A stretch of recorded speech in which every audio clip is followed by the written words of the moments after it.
Hi అండి. అందరికీ నమస్కారం. Welcome to my channel. ఈ వీడియోలో ఏపీ ప్రభుత్వ ఉద్యోగులకు మరియు పెన్షనర్లకు 12వ పీఆర్సీలో 35% ఫిట్‌మెంట్ ప్రకటన, భారీగా పెరిగిన జీతాల లిస్టు విడుదల. దీనికి సంబంధించిన పూర్తి తాజా సమాచారాన్ని వీడియోలో తెలుసుకుందాము. వీడియో అయితే ఎక్కడ గాని స్కిప్ చేయకుండా ఎండ్ వరకు చూసేయండి. అప్పుడే ఇన్ఫర్మేషన్ పూర్తిగా అర్థమవుతుంది. అలాగే వీడియో చూస్తున్న ప్రతి ఒక్కరు వీడియోకి లైక్ చేయండి ఫ్రెండ్స్. ఈ వీడియోని తోటి ఉద్యోగ పెన్షన్ మిత్రులతో అయితే షేర్ చేయండి. కొత్తగా మన ఛానల్ చూస్తున్నవారు ఇంకా ఎవరైనా సబ్స్క్రైబ్ చేసుకోకుంటే వెంటనే మన ఛానల్‌ని అయితే సబ్స్క్రైబ్ చేసుకోండి. సో, దీని ద్వారా నేను చేసే లేటెస్ట్ వీడియోస్ అన్నీ మీ వరకు రీచ్ అవుతాయి. ఇక ఆలస్యం చేయకుండా వివరాల్లోకైతే వెళ్ళిపోదాము. ఫ్రెండ్స్ ఇక విషయానికి వచ్చినట్లయితే 12వ పీఆర్సీ పూర్తి విశ్లేషణ. ఉద్యోగుల జీతాలు ఎంత పెరుగుతాయి? లెక్కలు ఎలా ఉంటాయి? అంటే ప్రభుత్వ ఉద్యోగులకు ప్రతి 5 సంవత్సరాలకోసారి జీతాల సవరణ అనేది అత్యంత కీలకమైన అంశం. పెరుగుతున్న ధరలు, ద్రవ్యోల్బణం మరియు జీవన వ్యయానికి అనుగుణంగా ప్రభుత్వం వేతనాలను సవరించాల్సి ఉంటుంది. ప్రస్తుతం రాష్ట్ర ఉద్యోగులందరి దృష్టి 12వ పీఆర్సీ మరియు మధ్యంతర భృతి ఐఆర్ పైనే ఉంది. దీనికి సంబంధించి పూర్తి వివరాలు ఇలా ఉన్నాయి. పీఆర్సీ కాలపరిమితి మరియు జాప్యం. 11వ పీఆర్సీ యాక్చువల్‌గా జూలై 1, 2018 నుండి జూన్ 30, 2023 వరకు అమల్లో ఉంది. 12వ పీఆర్సీ నిబంధనల ప్రకారంగా జూలై 1, 2023 నుండే 12వ పీఆర్సీ అమల్లోకి రావాలి. కానీ ప్రస్తుత పరిస్థితి ఇప్పటికే సమయం మించిపోయింది కాబట్టి ఈ జాప్యాన్ని భర్తీ చేయడానికి ప్రభుత్వం నుండి ఉద్యోగులు తక్షణ ఉపశమనాన్నయితే కోరుతున్నారు. ఐఆర్ మధ్యంతర భృతి ఎందుకు ముఖ్యం అంటే పీఆర్సీ కమిటీ వేయడం, నివేదిక రావటం, అది అమలు కావటం ఇదంతా ఒక పెద్ద ప్రాసెస్. దీనికి చాలా సమయం పడుతుంది. అందుకే ఈలోపు ఉద్యోగులకు ఆర్థికంగా నష్టం కలగకుండా ప్రభుత్వం ఐఆర్ ప్రకటిస్తుంది. ఇది భవిష్యత్తులో వచ్చే పీఆర్సీ బకాయిల్లో సర్దుబాటు చేయబడుతుంది.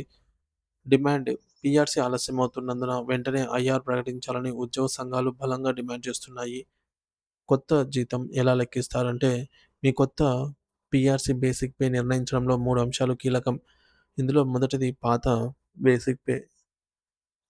ప్రస్తుతం మీరు తీసుకుంటున్నటువంటి బేసిక్ పే మరియు డీఏ జూలై 1, 2023 నాటికి ఉన్న కరూపత్యం 33.67% దీన్ని బేసిక్‌లో కలిపేస్తారు. మూడోది ఫిట్‌మెంట్. ఇది అసలైన పెంపు. ప్రభుత్వం ఇచ్చే ఫిట్‌మెంట్ శాతమే మీ జీతాల పెరుగుదలను నిర్ణయిస్తుంది. సో, ఫిట్‌మెంట్ పోరాటం 10వ పీఆర్సీ 43% ఫిట్‌మెంట్ భారీ ఊరట. 11వ పీఆర్సీ కేవలం 23% ఫిట్‌మెంట్. దీనిని ఉద్యోగులు రివర్స్ పీఆర్సీగా వ్యతిరేకించారు. 12వ పీఆర్సీ అంచనా ఈసారి ఉద్యోగ సంఘాల కనీసం 35-40% ఫిట్‌మెంట్ ఇవ్వాలని గట్టిగా పట్టుబడుతున్నాయి. జీతాల పెంపు ఉదాహరణతో సహా. ఫిట్‌మెంట్ ఎంత ఇస్తే జీతం ఎంత పెరుగుతుందో ఈ విధంగా ఉదాహరణలో అయితే చూద్దాము.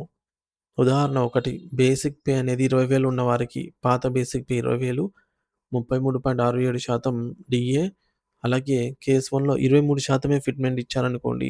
కొత్త బేసిక్ పే ప్రకారంగా సుమారుగా కొత్త బేసిక్ పే అనేది 20,000 నుంచి 29,150కి పెరుగుతుంది. అలాగే ఫిట్‌మెంట్ అనేది 35% ఇస్తే కేస్ బిలో 20,000 బేసిక్ పే అనేది రూ. 31,550గా అయితే పెరుగుతుంది. అలాగే తేడాను స్పష్టంగా గమనించవచ్చు. ఉదాహరణ 2 బేసిక్ పే 23,400 ఉన్న వారికైతే కేస్ 1లో 23% ఫిట్‌మెంట్ అంటే రూ. 36,757 అవుతుంది.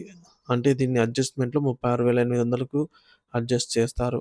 అదే కేస్ బిలో 35,000 ఫిట్‌మెంట్ తీసుకున్నట్లయితే కొత్త బేసిక్ పే సుమారుగా రూ. 39,784 అవుతుందన్నమాట. సో, ఈ విధంగా గ్రాస్ సాలరీ లెక్కించవచ్చు. కేవలం బేసిక్ పే మాత్రమే కాదు, కొత్త బేసిక్ ఫిక్స్ అయ్యాక ఇతర అలవెన్స్‌లు కూడా జతవుతాయి. కొత్త డీఏ సో, పీఆర్సీ అమలు తేదీ నుంచి కొత్త డీఏ మొదలవుతుంది. హెచ్ఆర్ఏ ప్రాంతాన్ని బట్టి 8%, 16% లేదా 24%.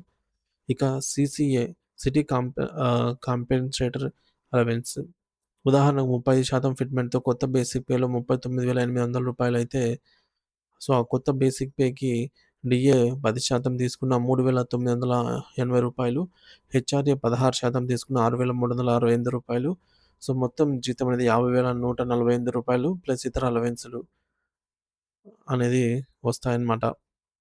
మరి పీఆర్సీ అమలు ప్రక్రియ మొదటగా పీఆర్సీ కమిటీని ఏర్పాటు చేయాలి. ప్రభుత్వం పీఆర్సీ కమిషన్‌ను నియమించాలి. రెండవది చర్చలు, ఉద్యోగ సంఘాల అభిప్రాయ సేకరణ. మూడోది నివేదిక, ఆర్థిక పరిస్థితిని అంచనా వేసి కమిటీ నివేదిక ఇస్తుంది. నాలుగోది క్యాబినెట్ ఆమోదం, మంత్రివర్గం చర్చించి ఫైనల్ ఫిట్‌మెంట్ ప్రకటిస్తుంది. ఐదోది జీవో విడుదల, పే ఫిక్సేషన్ ఉత్తర్వులు జారీ అవుతాయి. ఆరోది అరియర్స్ బకాయిల చెల్లింపు నగదు లేదా పీఎఫ్ రూపంలో వస్తాయి. 12 పీఆర్సీ ప్రక్రియ పూర్తవడానికి సమయం పడుతుంది కాబట్టి ముందుగా ఐఆర్ ప్రకటన వచ్చే అవకాశాలు ఎక్కువగా ఉన్నాయి.